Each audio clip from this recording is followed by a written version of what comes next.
Et au terme de leurs travaux, les trois ministres des Affaires étrangères ont été reçus par le chef de l'État. Au capitaine Ibrahim Traoré, la délégation a fait le point de ces travaux, vous le voyez sur ces images. Et je vous propose d'écouter à présent son porte-parole, Abdoulaye Diop. L'objet essentiel, c'était de pouvoir d'abord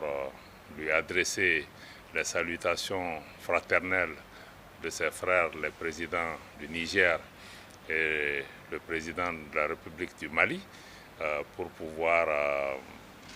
exprimer leur solidarité et leur fraternité avec lui pour continuer à cheminer ensemble pour porter le destin de la Confédération des États du Sahel et poursuivre leur marche pour se prendre en charge et répondre aux aspirations de nos populations. Nous avons profité de l'occasion également pour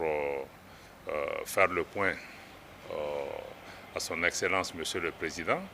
de l'état d'avancement de nos travaux qui se situent eux-mêmes dans le cadre de la préparation de la deuxième réunion du Collège des chefs d'État, la Confédération des États du Sahel, qui doit se tenir les 22 et 23 décembre à Bamako, qui sera elle-même précédée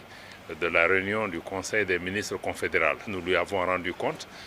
des évaluations en cours par rapport à la mise en œuvre de la feuille de route de la Confédération dans les trois piliers, défense et sécurité, diplomatie, mais aussi développement. Pour nous, ce qui nous concerne en particulier le volet diplomatie, le travail a consisté essentiellement à faire en sorte que la Confédération parle d'une seule voix sous la direction de nos chefs d'État